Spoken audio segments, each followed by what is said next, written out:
मेरे दाता बहुत कुछ दिया है, ये मेरे दाता बहुत कुछ दिया है। तेरा शुक्रिया है, तेरा शुक्रिया है, तेरा शुक्रिया है, तेरा शुक्रिया है। मुझे तुमने दाता बहुत कुछ दिया है, मुझे तुमने दाता बहुत कुछ दिया है। न मिलती अगर भी हुई दात तेरी, न मिलती अगर भी हुई दात तेरी, तो क्या थी जमाने में औकात मेरी, क्या थी जमाने में औकात मेरी। तुम्हीं ने तो जीने के काबिल किया है, तुम्हीं ने तो जीने के काबिल किया है। तेरा शुक्रिया है, तेरा शुक्रिया है, तेरा शुक्रिया है, तेरा शुक्रिया है। मुझे तुमने दाता बहुत कुछ दिया है, मुझे है सहारा, मुझे तुमने दाता बहुत कुछ दिया है, मुझे तुमने दाता बहुत कुछ दिया है, मुझे तुमने दाता बहुत कुछ दिया। बोलिए रामचंद्र भगवान की जय। भगवान श्री परशुराम जी का प्रस्थान हुआ, लोगों को बड़ी शांति मिली। कुटिल राजा भी स्थान छोड़ के चले गए।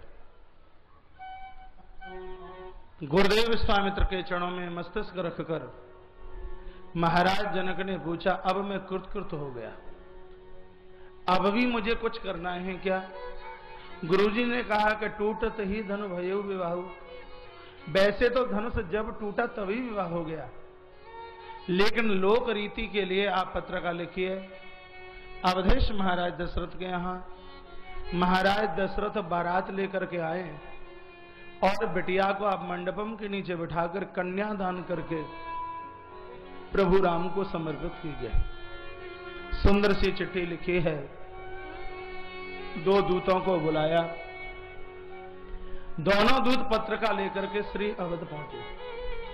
अवध भवन की शोभा कैसी! अवध का सौंदर्य बिल्कुल मिथिला की तरह है। जनक भवन की शोभा जैसे जनक के महाराज के महल की जो रौनकता है, सौंदर्यता है, वो ही बिल्कुल अवधेश महाराज दशरथ के यहाँ की रौनक है।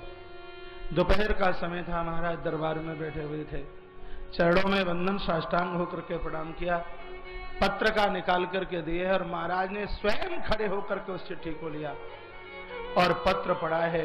बाहर विलोचन बांचत पाथी और पुलक गाय आई भर छाती, आंखें भर आई हैं। लिखा है कि ये चिट्ठी कुछ मीठी लगी, कुछ खट्टी। धनुष टूटा बहुत अच्छा लगा, शहद से भी मीठी चिट्ठी लगी। परशुराम जी ने आकर के क्रोध किया, इमली से ज्यादा खट्टी लगी। पूछ लिया, क्या तुमने अपनी आंखों से हमारे दोनों पुत्रों को देखा है क्या? महाराज, इन आंखों ने देखा दोनों राजकुमारों को। कहा, कैसे हैं वो? कहा, ये मत पूछिए वो कैसे हैं, जब से उनको देखा है तब से अब ये आंख किसी और को देखना पसंद नहीं करती। बस शब्द सुनते ही चिट्ठी हाथ में दे दी और कहा, मैंने चिट्ठी को कई बार पढ़ा, लेकिन इस चिट्ठी को अब तुम पढ़ करके सुनाइए, इसमें क्या लिखा है। तो महाराज, आपने 20 बार पढ़ा, हमसे क्यों सुनना चाहते हैं? महाराज दशरथ कितनी बढ़िया बात कहते हैं चिट्ठी को जितना पढ़ने में आनंद नहीं आता, चिट्ठी को जितना के सुनने में आनंद आता है। ये चिट्ठी क्या है? ये रामचरितमानस की ही तो चिट्ठी है, ये भागवत कथाई की तो चिट्ठी है। इन कथाओं को आप पढ़ोगे तो उतना आनंद नहीं आएगा जितना कि इन कथाओं को आप सुनोगे तब इन कथाओं में आनंद आएगा।